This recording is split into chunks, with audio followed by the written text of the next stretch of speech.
What is your most disturbing, scary, or creepy real story?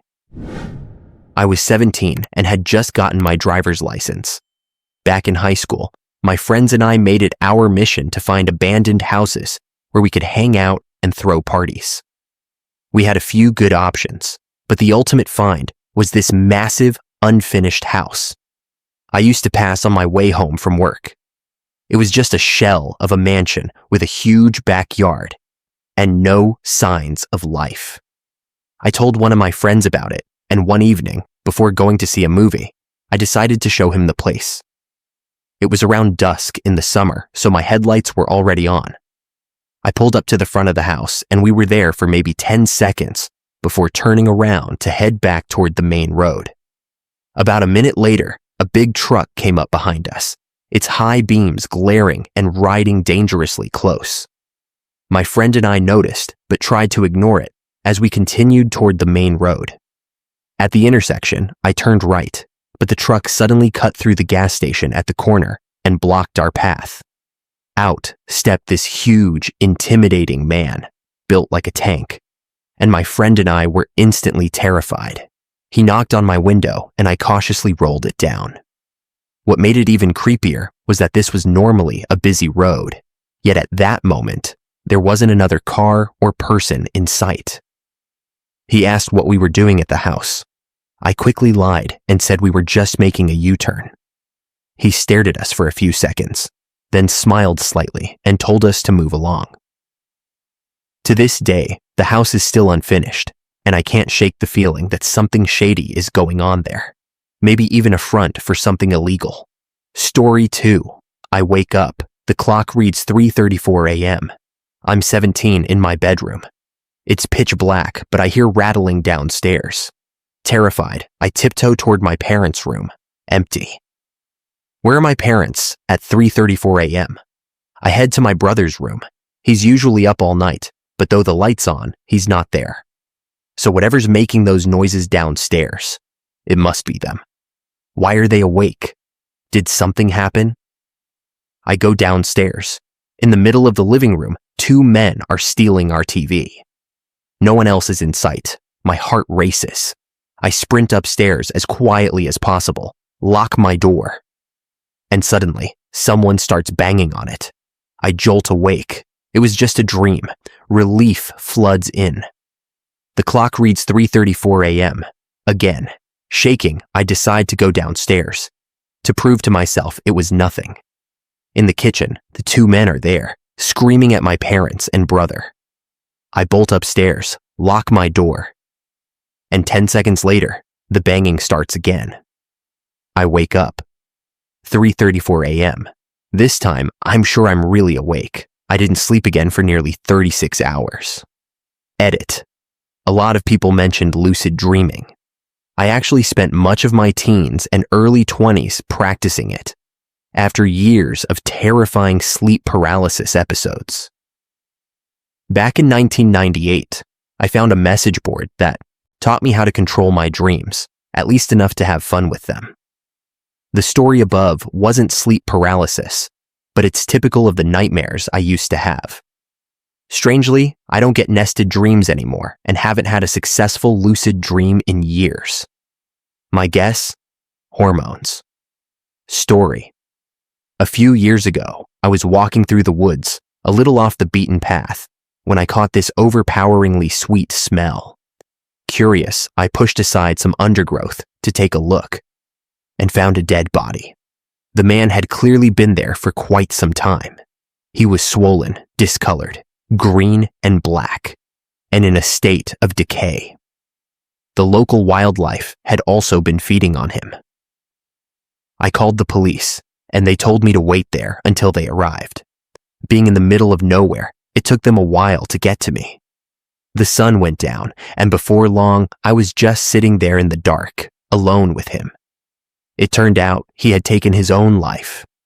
For a long time afterward, I had dreams about him. He would talk to me, saying horrible things. He was angry that I had disturbed his resting place and told me to do the same thing he had done. I knew it was just my imagination, but it was deeply unsettling. He still shows up in my dreams from time to time. And honestly, after writing this, I wouldn't be surprised if he visits again tonight. Story 4. When I was a kid, I lived in a bizarre little house. It was incredibly tall and narrow, like an attached townhouse that had somehow escaped its neighbors, with 3 floors, a basement, and an attic. The place was full of quirks: 2 working fireplaces, a shower stall planted right in the middle of the basement, a backyard so small you couldn't take 5 steps without hitting the fence, and an old rope-pulled dumbwaiter that ran from the kitchen up to my bedroom. I loved that weird little house. Half of its charm came from how absurdly it was put together, as if designed by a committee of well-meaning lunatics. But it was old, really old, and eventually the repair costs grew beyond what my parents were willing to pay. So we had to move. Packing up was a nightmare. I threw most of my stuff down the dumbwaiter and crammed my clothes so tightly into my closet that they became one solid block of fabric.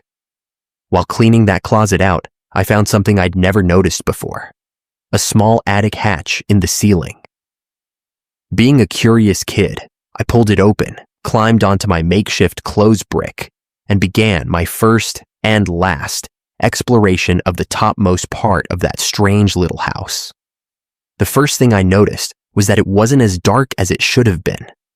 Faded red Christmas lights were strung haphazardly along the beams, still glowing faintly, and tiny cracks in the floor let slivers of light peek down into the bedrooms below. The second thing I noticed was that the attic was set up for someone to live in. The insulation had been covered in plastic. There was an old gurney piled with sleeping bags and sheets, and a rusted mint green refrigerator that still hummed to life when I tested it. The third thing I noticed was the bones. There were a lot of them. I didn't know much about anatomy back then, but I could tell they came from all sorts of creatures, large and small, piled together in messy heaps around the center of the attic. 2 of the piles were blackened, as if someone had tried to burn them, and the nearby walls were smeared with dark, charcoal-like writing. Most of it was just streaks and handprints, but the word sorry appeared more than once. That room had been sitting above my head for 8 years while I slept. Story 5. A few summers ago, I went for a late-night bike ride with a friend. We split up around midnight, and I only had about 2 blocks to go before I was home. Because of some construction, I had to ride on the sidewalk. The streets were empty, quiet, almost peaceful. Everything was fine until I was about to turn onto my street. That's when I saw him. A man, maybe in his 40s, scruffy but not homeless looking, was walking alone ahead of me. The sidewalk was narrow, and I didn't want to startle him, so when I got about 6 feet behind him, I called out, "Hey, behind you!" He turned around and shot me the angriest glare I've ever seen. I quickly turned down my street, but almost immediately, I heard him start shouting, screaming after me. He was losing it, yelling that I was a stupid bitch, that he was going to kill me, all kinds of violent nonsense. I live right off that corner, and I didn't want him to know which house was mine, so I decided to keep riding and loop around the block. That wasn't the scary part. The scary part was when I came back around a minute later and looked down my street. He was standing on my front stoop, completely still, just staring out at the road, like he knew I lived there. He saw me ride past again, but didn't say a word this time. I ended up going straight back to my friend's place and stayed there for a while. 2 days later, my bike was stolen from the alley behind my house. Edit. Just to clarify, this guy wasn't actually homeless. The downtown area I lived in had a lot of people struggling with mental illness, and honestly, he looked pretty normal for the neighborhood. I only called out because the sidewalk was too narrow to pass quietly behind him. Afterward, I texted my mom, and she decided not to involve the police until my bike got stolen. Story 6. My grandmother swore by this story until the day she died. It happened during the war in London. My dad was just a baby at the time. Their house had been bombed out, so she and my dad were staying with a friend who had given them a room on the top floor. One evening, as my grandmother carried my dad upstairs to bed, she suddenly saw a figure materialize on the staircase. The figure spoke, telling her not to sleep in that room tonight. Terrified, she turned around and went straight back, downstairs. She told her friend that she, and the baby, would be sleeping in the sitting room instead. The friend was annoyed, but eventually agreed. That night, a bomb exploded nearby. The blast tore through the roof, collapsing it right onto the room where my dad's cot had been. If she hadn't listened to that warning, my dad would have been killed. Story 7. I've had a fear of spiders ever since a hunting trip I took with my dad and family when I was a kid. I've never really enjoyed hunting. I'm not an animal rights activist or anything, but killing for sport or bragging rights has always felt wasteful and barbaric to me. So, during the trip, I brought my Game Boy and got stationed at one of the ground blinds to keep watch. My job was simple. If I saw any deer heading toward the others, I'd call it in over the radio. After a while, I got bored out of my mind. Grinding in Pokemon lost its charm fast, so I turned off the game and started rummaging through my backpack for something else to play. That's when I heard it. A strange whooshing sound, really close by. I stepped outside the blind to look around and froze. The entire back wall of the blind was covered. I mean moving, rippling covered, in a solid heaving mass of daddy longlegs spiders. Hundreds of them, all tangled together like some nightmare tapestry. I wanted to run, but I had no idea where camp was. My brilliant solution: use the can of off in my pack and a lighter to burn them off. Because of course, I was a stupid kid. The second the fire touched them, every single spider let go, and they all came flying at me. Flaming, flying. Spiders. I screamed, hit the ground, and started rolling like my life depended on it. I tore off all my clothes and grabbed the radio, sobbing and swearing as I called my dad. Come get me, we're going home. I have never cried, cursed, or panicked so hard in my life. I eventually went through therapy because of that experience. And while I don't completely freeze up anymore, I still hate spiders. I'll never be comfortable around them again. Story 8. A week after getting my CPR certification, I had to use it on a woman who was overdosing on heroin and probably other drugs too. I was at a thrift store with some friends, looking for Halloween costumes, when someone rushed in saying there was a person passed out in the parking lot. I was in the dressing room and suddenly the store just went silent. I stepped out, told them I was certified and that someone needed to call 911. When I went outside, I didn't see anyone on the ground. Then someone yelled that the person was in a car, parked way out by itself. I ran over and froze. She was already almost gone. Her face was completely blue, her head slumped against the car window. She had those dark red drug rings around her eyes, but they'd turned bluish too, from lack of oxygen. We opened the door, and I'll never forget this part. When we turned her head to check for a pulse, there were tears on her face. We pulled her out and laid her on the pavement. Someone double-checked her pulse, weak or maybe not there at all, and I started CPR. About a minute later, the ambulance arrived. The EMTs took over fast, strapping her onto a stretcher while still doing compressions. Another ambulance pulled up, and soon there were 6 people working on her. One of the cops told us they'd given her a drug, probably Narcan, which can reverse heroin overdoses if it's not too late, but she was already too far gone. He said they'd keep working on her until they reached the hospital, then call it. When we opened her car door, there were needles and empty pill bottles scattered everywhere. She wasn't very old. There were toys and a car seat in the back, and 2 names tattooed on her arm. Probably her kids. Story 9. When I was little, my parents were awesome about letting me sleep in the living room on weekends. My sister was a light sleeper, so it gave me the freedom to stay up as late as I wanted, usually until I passed out watching Nick at Night reruns. One night, though, I woke up suddenly. You know that prickly feeling? That instinct that something isn't right. I shot upright on the couch and stared out the front window. We lived in rural Georgia, surrounded by trees. In the soft, silver moonlight, I saw it, a silhouette of a person sitting in one of the trees, perfectly still, watching. Our dog noticed too. He dashed to the window and started growling, low and furious, pressing his teeth against the glass. Terrified, I sprinted to my parents' room, stumbling over my words, trying to tell them someone was outside. My dad grabbed something, I think a bat, or maybe his gun, and ran out with the dogs. My mom held me close while I shook in her arms. When Dad came back, he said he hadn't seen anyone. "Probably your imagination," he said, and told me to go to bed. So I went back to my room and told my sister what had happened. Dad kept making rounds through the house, coffee mug in hand, trying to stay alert.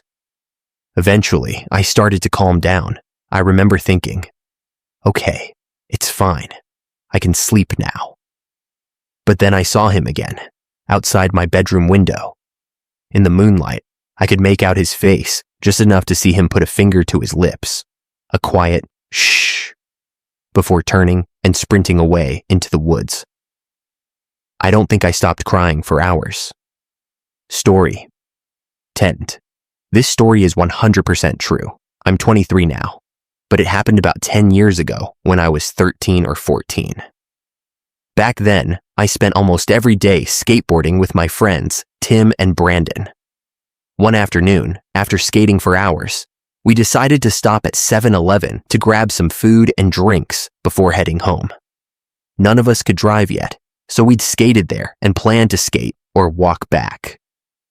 We bought our snacks and stepped outside, heading toward the parking lot exit so we could cross the highway. It wasn't a major highway, small town, light traffic. As we waited for the light to turn red, I glanced back toward the gas pumps. That's when I saw him. A man, probably in his late 40s or early 50s, was filling up his white pickup truck. He looked right at me. I remember thinking his stare was strange, but before I could react, he dropped the pump, jumped into his truck, and floored it straight at us.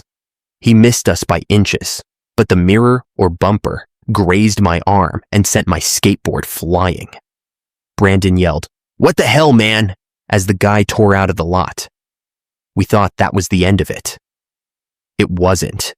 The man circled around through a ditch between parking lots, bouncing violently, and then tried to run us over again. That's when panic hit. We all sprinted, full speed, across the highway, heading for the local library about 2 or 3 blocks away.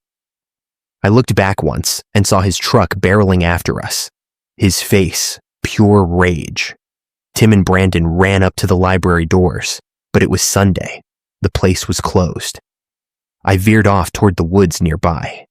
There was a trail that led straight to my backyard, and I knew it was my only shot.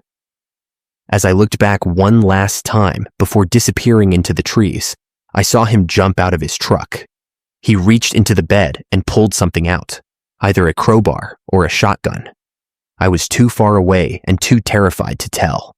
I ran all the way home.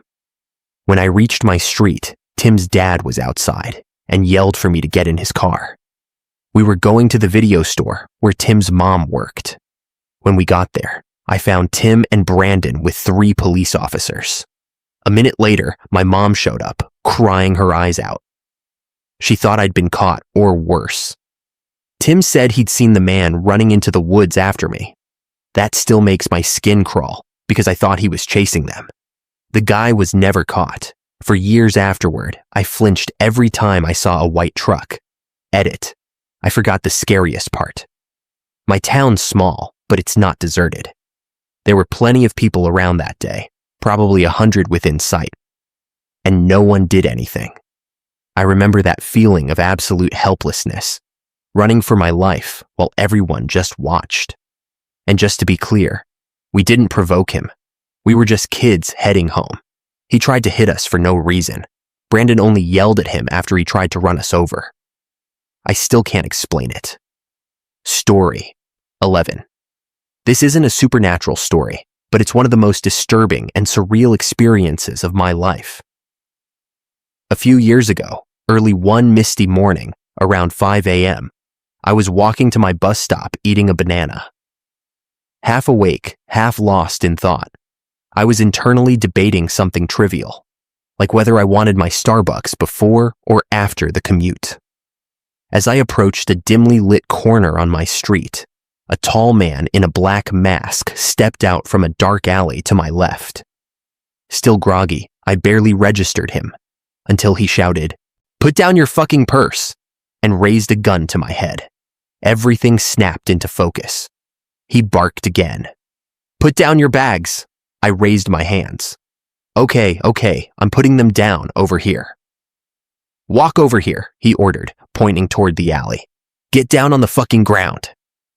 My heart was pounding so hard I could barely hear. My hands were still sticky from the banana.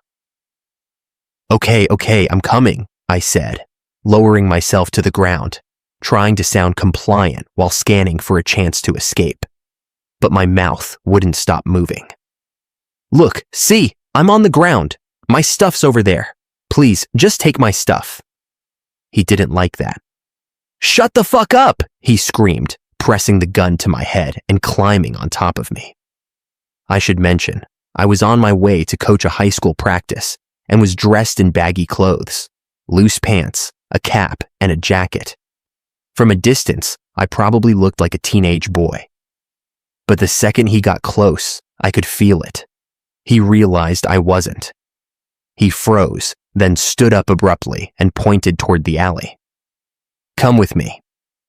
My stomach dropped. I remembered hearing about a recent string of sexual assaults in the neighborhood. Broad daylight attacks that had terrified the community. And now, here I was, alone in the dark, with a man and a gun, being told to walk into a filthy alley. Inside my head, two voices started shouting at each other. Voice 1, "There is no way in hell you're going down that alley." Voice 2, "He has a gun, you idiot." Then his real voice cut through. "Follow me." So I did the only thing I could. I lied. "I'm coming. I'm following you," I shouted, and he made the mistake of believing me. I took 1-2 tiny steps backward toward the sidewalk. He turned his body and his gun toward the alley. That was my moment. I took a deep breath, ducked my head in case he started shooting, and ran. I don't even remember deciding to scream, but I could hear it, this raw, high-pitched wail. And it took me a second to realize it was coming from me. I sprinted 6 or 7 blocks before I finally stopped, gasping for air, too scared to go home right away in case he'd followed me. When the police checked the alley an hour later, he was long gone. The only thing left behind was my banana peel, browning on the pavement, and the adrenaline that stayed with me for days. I still think about that morning sometimes. I know how close I came, and I'm grateful every day that what haunts me now are only the what-ifs, not the what-dids. Story 12. When I was a child, I lived with my mom in an old Victorian house. I was an only child, and the house was always a little too big, a little too quiet, except at night. When I was about 5 or 6, I started hearing laughter while I was trying to fall asleep. It always came from the hallway. Soft at first, like someone stifling giggles just outside my door. I told my mom about it, but she brushed it off. "It's probably just the TV, sweetheart. I'll remember to turn it down next time." That explanation worked for a while, until one night when I woke up and realized the laughter wasn't in the hallway anymore. It was in my room. I tried to sit up, but something stopped me. It felt like invisible hands were pressing down on my shoulders, hard, pinning me to the bed. I could feel the weight of fingers digging in while the laughter grew louder, echoing right next to my ear. I screamed as loud as I could. My mom came running, flipping on the bedside lamp, her voice shaking as she told me it was just a nightmare. I started to calm down until I told her through tears, but my shoulders hurt. She lifted my t-shirt to look, and I'll never forget her face. There were 2 large, adult-sized handprints, one on each shoulder. For years, I thought I must have imagined it. Maybe it really had been a dream. But just the other day, I mentioned it casually to my mom, half laughing, like it was a weird old memory. She went pale, completely white, and said quietly, "I don't want to remember that." Story 13. When I was in high school, one of my best friends lived next door to a house that seemed cursed. For years, it was always for sale. Every few months, a new family would move in. And just as suddenly, they'd move out in the middle of the night. No for sale signs, no moving trucks, just gone. No one ever lasted more than 6 months. One night, we were bored, the kind of teenage, small-town bored where bad ideas sound fun. And my friend suggested we explore the empty house next door. We went around the back and found a dog door big enough for him to crawl through. He squeezed inside, unlocked the door, and let me in. The place was completely ordinary at first glance. It was a 1950s craftsman-style home, much like his own. Nice woodwork, a big window over the built-in breakfast nook in the kitchen. The electricity had been shut off, but the streetlight outside threw a pale glow through the glass. We sat on the floor across from the breakfast table, talking quietly for no real reason. The house was cold and smelled faintly of dust and wood polish. Then, out of nowhere, my friend screamed. In that exact instant, everything went black. Not just my vision, everything. I was swallowed by darkness, and a freezing, suffocating cold pressed down on me from every direction. My body felt like it was being pulled underwater. I started screaming too, and suddenly felt my friend grab my arm and drag me hard. I couldn't see where we were going, but he didn't stop until I felt the sudden warmth of the night air. My vision came back slowly, and I realized we were standing under the streetlight outside. It was December, but somehow it was warmer outside than it had been in that house. My friend looked terrified. I asked him what happened, and at first, he wouldn't answer. When he finally did, his voice shook. He said that while I was talking, something crawled out from under the table. A shape, blacker than shadow, that looked vaguely like a girl. It climbed onto me, sat on my chest, and just stayed there. He said my eyes were open but completely blank, and I was reaching out like I couldn't see. He panicked, grabbed me, and dragged me out of the house. We still talk about it sometimes, and neither of our stories has ever changed. To this day, I can still remember that feeling, that blackness, that bone-deep cold. It wasn't just cold like winter air. It was thick, almost sticky, like something alive pressing against me. For days afterward, I couldn't shake the dread. I wouldn't even walk past that house again. And even now, thinking about it makes me want to keep my feet tucked safely under the covers. Story 14. Every time I stay at my grandma's house, I hear someone walking upstairs. It always starts the same way. Slow, deliberate footsteps, crossing from one side of the room to the other. Then silence. It happens maybe twice a night. I didn't start hearing it until I was about 14, after my grandparents began sleeping in separate rooms and made me start sleeping downstairs. Both of their bedrooms are on the first floor, and so is mine now. Directly beneath the long, narrow upstairs bedroom that's always terrified me. For as long as I can remember, I've been scared of the upstairs at my grandparents' house. I've never known why, but I've always refused to go up there alone. Even now, at 23, I still won't. There's one room in particular that gives everyone the creeps. It's long and narrow, with closets on both sides of the door, a bed in the middle, and a single window at the far end. My grandparents told me that the sons of the previous owner once claimed to see a gorilla come out of one of those closets at night, dance around the room, and then go back inside.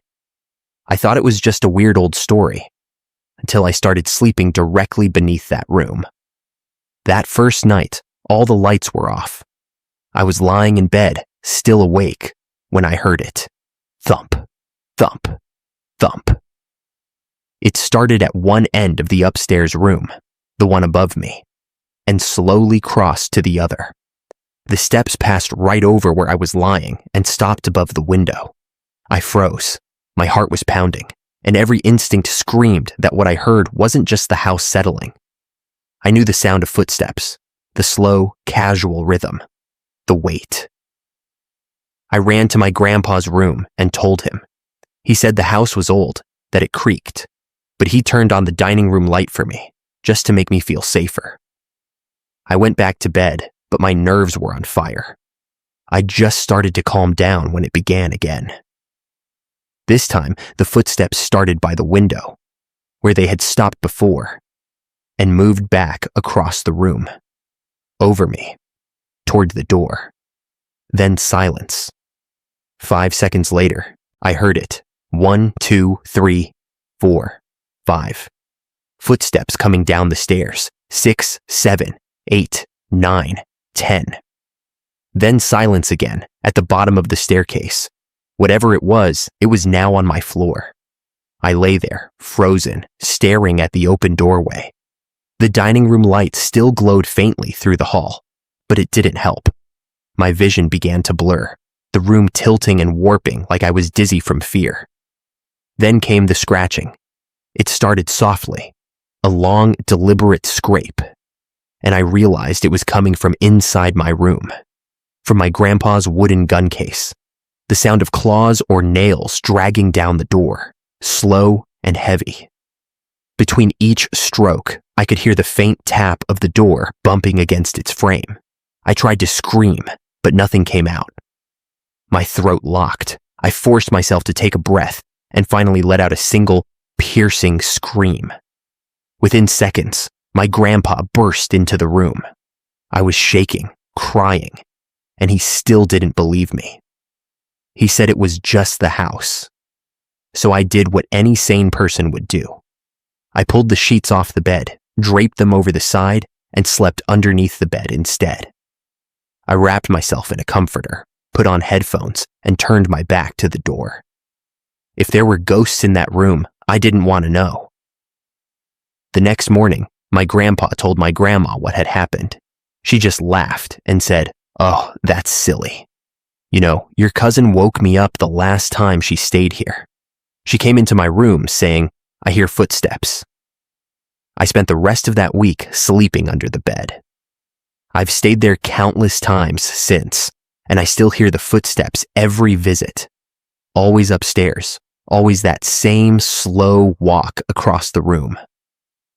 I sleep on the bed now, headphones on, back to the door. I haven't heard it come down the stairs since that first night, and honestly, if it ever does again, I don't want to know. Story 15. I posted this on another thread a few weeks ago, but it still gives me chills. About a month ago, I went over to my girlfriend's house. The second I walked into the living room, I felt uneasy. There was this heavy, anxious feeling that came out of nowhere. Later, I found out they had replaced their old china cabinet with one that used to belong to her grandmother, who had passed away a few months earlier. I'd never met her grandmother. She'd been bedridden in the hospital long before I came around. But something about that cabinet made me feel anxious and strangely sad. When I mentioned it to my girlfriend, she brushed it off and said it was probably nothing. Then she went to the bathroom. The cabinet was tall, maybe 6 feet. Dark wood with glass doors in front and 2 smaller doors on the sides. The back was mirrored, and inside were delicate teacups, porcelain figurines, and a few old baby dolls. I walked closer to take a look, and that's when I saw it. Or thought I did. A shadow. a faint silhouette reflected in the glass behind me. I spun around. Nothing. I called out to my girlfriend, and the second I did, I heard a shrill scream coming from the bathroom. I ran and started pounding on the door. When it opened, she was sitting on the floor, crying. Through tears, she said she'd seen someone in the bathroom mirror. We didn't waste a second. No shoes, no jackets. We just bolted out of that house and straight to my car. I drove aimlessly for about an hour, both of us shaken and silent. When we finally went back, her mom was sitting on the doorstep. She looked pale and tired. She said she'd been seeing shadows moving through the house all night. Nope. I'll say this. I'm the kind of person who wants to experience strange things. If someone says their house is haunted, I'm the first to volunteer to check it out. If someone mentions a skinwalker sighting, I'm in the car. But this was different. This felt real. Story 16. When we first moved into the house I grew up in, I started hearing things calling my name, always from the opposite end of the house. I'd be in my room, playing with Legos or watching TV, when I'd hear my dad's voice calling for me. It always sounded perfectly normal, same tone, same rhythm, just like him. So I'd walk down the hall to my parents' room and ask what they wanted. Every time, they'd look at me confused and say they hadn't called me. At first, I thought they were messing with me.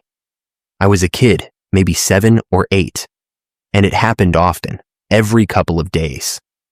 It was starting to feel like some weird family joke I wasn't in on. Then one night, it happened again. I heard my dad call my name from down the hall, so I went to their room like always.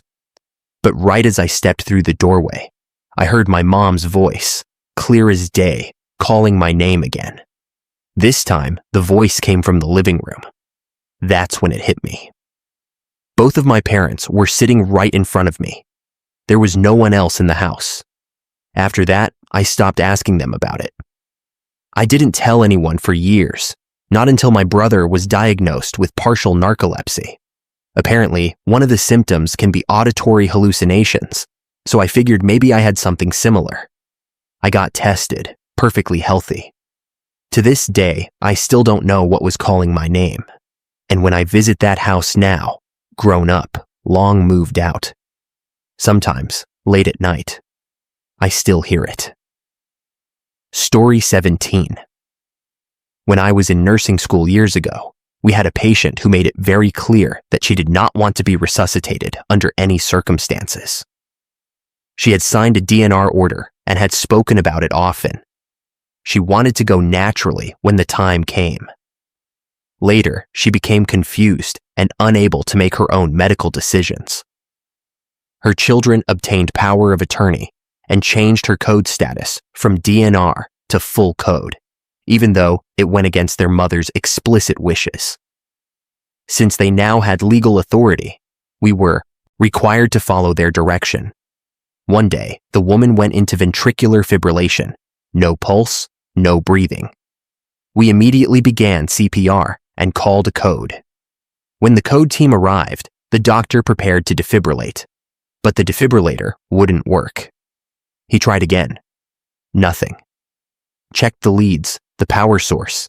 Everything was properly connected. Still nothing. We kept working, performing compressions, pushing meds, but the machine refused to deliver a single shock. The room was tense.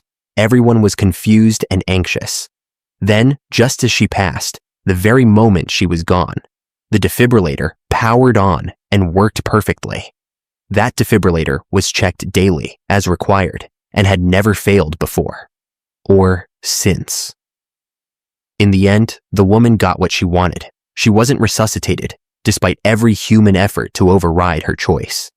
Even after 20 years as a nurse, I've never seen anything like it again, and I don't think I ever will. Story 18. About 2 years ago, I was driving home from a family reunion late at night. It was about a 2-hour drive, and I hadn't stayed over because I had to work the next morning. Most of the route wound through those kinds of roads you see in horror movies. dense trees and bushes crowding both sides. Barely any light except my headlights cutting through the dark. After about 45 minutes, I started to feel really tired. You know how it hits sometimes. Not gradual, just suddenly your whole body feels heavy and your eyelids burn. I knew I couldn't keep driving much longer, but I hadn't passed anywhere that looked safe enough to pull over and sleep. Eventually, I decided to do something stupid. I pulled off onto the grass shoulder, a little behind some bushes, so my car wouldn't be too visible from the road. The road wasn't totally deserted, a car passed every few minutes, but still, it felt isolated. I checked the time, 11:22 p.m. Then I leaned back and closed my eyes. Sometime later, I woke up to this scratching sound. It was faint, like something brushing against metal. I glanced at the clock, 11:50. The noise stopped after a few seconds. Half asleep and too exhausted to care, I told myself it was probably an animal and drifted off again. Then, at 12:40, I woke up to the same sound, except this time it didn't stop. It went on, slow and deliberate. My brain tried to reason it away. Maybe an animal again. But why would it come back after almost an hour? Something about it felt intentional. I slowly looked into my rearview mirror. For a split second, I saw movement, a shadow or something, darting away into the trees behind me. My heart started pounding. All I could think about was that old urban legend, the hook-handed killer scratching a couple's car before murdering them when they got out to check. Nope, not tonight. I threw the car into gear and peeled out of there. About 100 yards up, there was a bend. As I rounded it, I saw another car parked off to the side. The driver's side door was hanging open. Curiosity got the better of me, so I slowed down, just enough to see if anyone was inside. The car looked empty. Then I glanced in my rearview mirror. Nothing. Until, all of a sudden, a man came sprinting around the corner, full speed, straight toward me. He was screaming, "Hey, you! Get out of your car, now!" waving his arms like a madman. That was all I needed to see. I floored it and didn't stop until I hit the highway again. Story 19. This happened to me last summer when I was back at my parents' house for the holidays. It was around 3 a.m., and I was in my room on my computer when I got a call from my sister. That was already a little weird, since her room is just down the hallway. She could have easily come over if she wanted to talk. I picked up the phone, but the call ended the second I answered. Figuring she wanted to tell me something, I got up and went to her room. As soon as I reached her door, she started screaming that someone was in the room with her. I ran in immediately. But of course, no one was there. After she calmed down, she told me she'd woken up to see a dark shadow just centimeters from her face. That's when she screamed. I told her that she had called me, but she looked confused and said her phone wasn't even in the room. She'd left it downstairs in her purse. Sure enough, when we checked, her phone was there. The strange part? I had a record of her call on my phone, but her call log showed nothing. We never managed to explain it. Story 20. I was 16 when it happened. I woke up in the middle of the night and saw my clothes swaying in the doorway. After doing laundry, I used to hang them to dry on my doorframe. At first, I thought it was just a draft, until I noticed something moving behind them. There were legs, gray, veiny legs. And then I saw long, thin, stick-like fingers pushing through the hanging clothes. My eyes adjusted to the dark, and that's when I saw it. One of the most grotesque things I've ever laid eyes on. He was extremely thin, with a bloated stomach and gray, almost translucent skin covered in veins. His arms were impossibly long, ending in those needle-like fingers. His face was the worst part. A long, pointed chin, huge, lidless eyes, and a tiny, puckered mouth that moved as if he were sucking on an invisible lollipop. He had a hunched back that looked like it had torn through the hospital gown he was wearing. He just stood there, staring at me. I tried to scream for my grandmother. She was sharing the room with me that weekend, but my voice barely came out. He didn't move, just kept staring, like he was surprised I could see him. I shook my grandmother awake, and the second she sat up and looked toward the door, he was gone. In the weeks leading up to that night, strange things had already been happening around the house. My bedroom door would slam and lock by itself. Some nights, I'd wake up to the feeling of multiple hands brushing my legs and feet. And then there were the nightmares. Vivid, suffocating, horrible. After that encounter, I told my parents everything. They had my room blessed, maybe even exorcised, I'm not sure. I don't know if it truly worked, or if the whole thing had just been my stressed out teenage brain manifesting something out of fear. But whatever it was, it stopped. I haven't seen or felt anything like it since, and I'll never ever sleep with my door open again. Story 21. When I was about 7, my 2 brothers and I were playing in this open area that people used as an unofficial motocross track. For some reason, we decided it would be a great idea to dig a tunnel. Being the geniuses we were, we got to work. After a few hours, we'd managed to dig a tunnel about 6 feet long and maybe 2 feet high.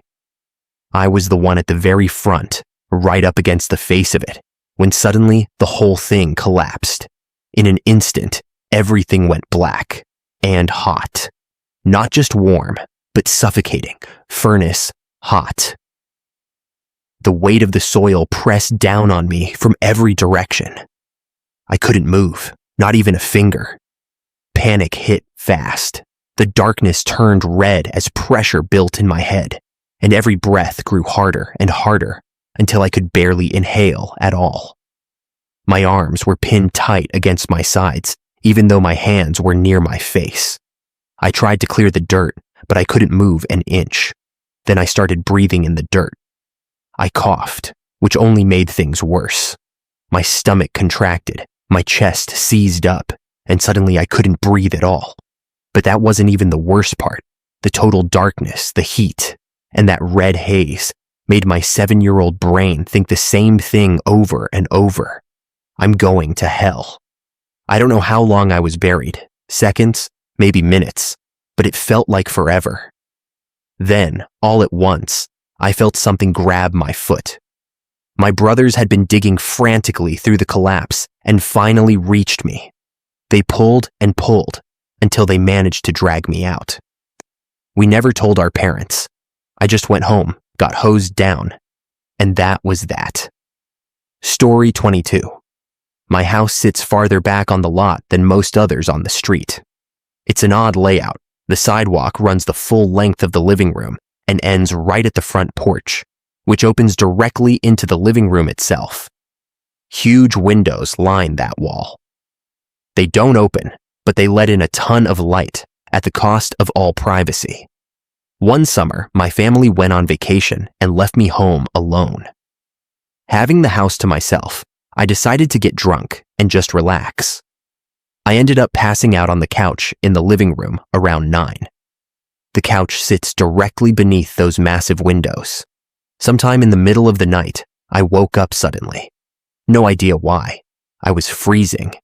The kind of bone-deep chill that makes every hair stand on end. Then I heard it. Bang. It came from right above me. I didn't move, but I opened my eyes just enough to look up toward the window. Someone was standing there, pounding on the glass. I glanced at the cable box. It was just after 3 a.m. The banging kept going. Slow, heavy hits that shook the glass. And then it stopped. I didn't move. I barely breathed. And then it started again. But this time, there were 2 sounds. One on the window, and another pounding at the front door. Whoever they were, there were at least 2 of them. They kept it up, pounding, stopping, switching, for nearly 40 minutes. Then, just as suddenly as it started, it stopped. Silence. I didn't sleep the rest of the night. I just lay there, staring at the ceiling, waiting to hear something else. The next morning, I called one of my friends and asked him to come stay with me for the rest of the week. His response: "What the hell for? So we can both get murdered in our sleep?" Thanks a lot, a-hole. Story 23. When I was in elementary school, my family decided to add an extension onto our house. We live in an old colonial-style home that was built to be historically accurate. 200-year-old softwood floors, historically correct paint colors, the works. Because of that, my parents wanted all of the trim in the new addition painted to match. The contractor we originally hired wasn't happy about that. He thought painting over quality wood was a waste of time. What followed was almost a year of arguing and barely any progress on the project, despite him being paid consistently. Eventually, my parents fired him and found a new contractor. The new contractor was someone my parents' lawyer had met through church, and most of his crew went to that same church too. Now, we always tried to be hospitable to the workers, especially during the summer. The heat and humidity where we live can be brutal, so my mom would often send me outside with lemonade or snacks for them. They were all polite and friendly, and 9-year-old me loved chatting about whatever random things I found interesting at the time. I especially remember one guy, Kenny. He wasn't the main contractor, but more of a gopher, the one who seemed to keep everything running on site. He was always kind to me, cheerful, funny, easy to talk to. A few months after the addition was finally finished, it took about 2.5 years total. My parents saw Kenny's name in the newspaper. He'd been arrested and sentenced to prison for charges of pedophilia. It turned out that before he ever worked on our house, he was already a registered sex offender. The contractor had decided that little detail wasn't worth mentioning to my parents, even though my brother, a middle schooler, and I were sometimes home alone with the crew.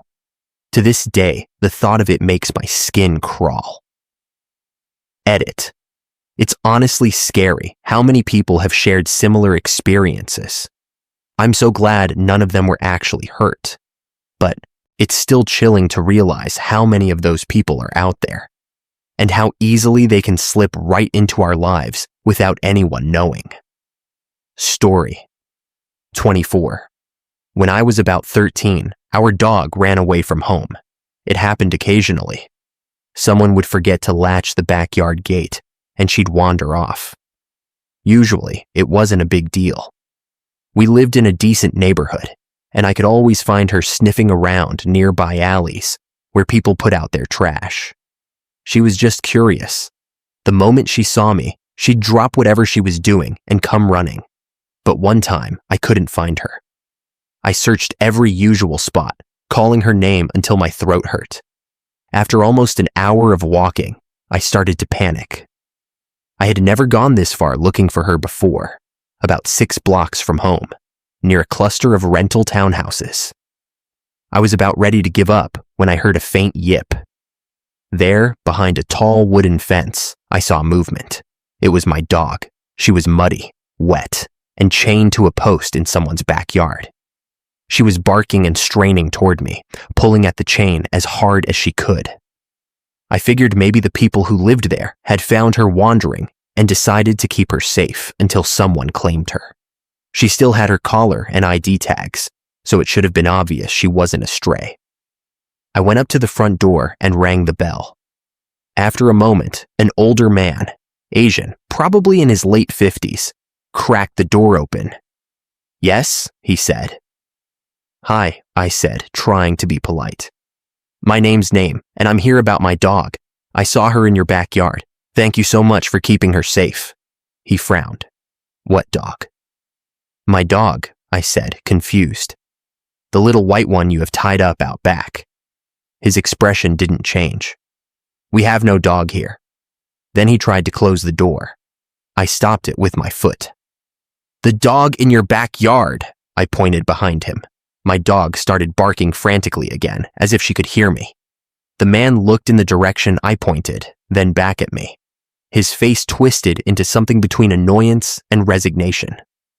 "Oh, that dog," he said flatly, and disappeared from the doorway without another word. I backed away, completely unnerved, half expecting him not to come back at all. A minute later, he stepped out onto the back patio. My dog cowered as he approached, shrinking away from him. He unhooked the chain, opened the gate, and she bolted straight to me, tail tucked, trembling, pressing herself against my legs. The man just glared at us, scowled, and walked back into the house without saying a word. I don't know what would have happened if I hadn't gone that far to look for her. Her collar had all her ID info, my parents' names, phone number, everything. He could have called, but something told me he never planned to. After that, she never wandered far from home again. Sometimes she'd even wait patiently by the backyard gate, as if she knew how close she'd come to not making it back. Story 25. Not me, but my sister. When we were little, she had an imaginary friend, an older lady she called EE. My sister said EE was kind and gentle, and they would talk and play together all the time. Then, around the age of 4, the visits stopped. We didn't think much of it. Kids grow out of things like that. Fast forward about 6 years. My sister was 10, and one night, our mom got a call that our grandpa had taken a turn for the worse at the nursing home. Mom rushed out with our dad, leaving just my sister and me at home. We shared a bedroom then. She was in our room playing quietly, and I was on the other end of the house when I heard the radio in our room click on, volume up, volume down, off, then again, then again. After the third time, I stormed down the hall, ready to tell her to cut it out. But when I got to our room, she was sitting on the bed, completely pale, frozen. I went to the radio, ready to unplug it, but there was no plug, no batteries, and it was the only radio in the house. I turned to my sister and she whispered, "It was EE. I saw her. It was EE." I called Mom, panicking. She started crying on the phone. Turns out, Grandpa had just passed away. I thought that was the end of it, just one weird, emotional coincidence, until the funeral a few days later. A relative came over and handed us an old photograph she'd found, my grandparents' wedding picture. My sister looked at it and immediately said, "Hey, it's EE." We all froze. Our grandmother had died when my mom was only 11, long before either of us was born. We lived in the house Mom grew up in, but we'd never seen a single photo of our grandmother. After she passed, my step-grandmother had thrown all the pictures away when she moved in, so there was no way my sister could have ever known what she looked like. Story 26. When I was a kid, my dad took me to the Manassas battlefield in Virginia. We were sitting on the tailgate of his truck, eating McDonald's on top of a hill overlooking a line of old cannons. It was one of those foggy, misty November afternoons. A chill in the air, the kind of quiet that feels heavy. Out of nowhere, we saw a man standing near the cannons about 50 to 100 meters away. He was dressed head to toe in full Civil War uniform, gray coat, hat, everything. And he was waving at us. Not a friendly wave either, more like a slow, deliberate, "come here" gesture. My dad had a pair of binoculars, so we took a closer look. Sure enough, he was wearing what looked like a Confederate uniform. My dad figured there must be some kind of reenactment going on, and maybe the guy needed help. So he told me to stay put, grabbed his coat, and started walking down toward the man. I kept watching through the binoculars the whole time. The man never moved except for his arm, still waving. Then my dad slowed down. He stopped a few feet from the man, tilting his head like he was confused. They just stood there for a few seconds. And then my dad suddenly turned and ran, full sprint back up the hill. He threw everything into the truck bed, jumped in the driver's seat, and told me to get in. We peeled out of there without another word. It wasn't until later, when we were halfway home, that he finally told me what happened. He said as he got closer, the man started to fade, just slowly vanished into the mist. And as that happened, my dad said he was hit with the strangest feeling in his stomach, cold, sick, and heavy. The kind that makes your instincts scream to get out. Here's the weird part. From my perspective, the man never disappeared. Even when my dad was standing right next to him, I could still see them both, clear as day. To this day, my dad gets goosebumps talking about it. He's a Vietnam vet, not the kind of man who scares easily. We still don't know what we saw out there on that foggy hill. But both of us are convinced it wasn't alive. Story 27. My grandfather's company, they were in timber and mining, once decided to set up an office in a remote part of a developing country. They found a large house for dirt cheap, even by local standards. Naturally, there was a catch. The villagers warned him not to buy it. They said the place was haunted and that everyone who'd ever lived there had died violently. My grandfather, being a practical businessman, dismissed it as local superstition and bought the property anyway. The plan was simple. The top floor would serve as living quarters for the manager sent to establish the office, and the bottom floor would be the office itself. So the manager moved in with his wife and 3 kids. Then, silence. Weeks went by with no communication. The region was remote and frequently lost power, so my grandfather wasn't immediately alarmed. But after a while, even he started to worry. He finally contacted the local police to go check on them. What they found was horrific. Everyone was dead. The manager had killed his wife, his children, and then himself with a machete. Not a gun, not poison. A machete.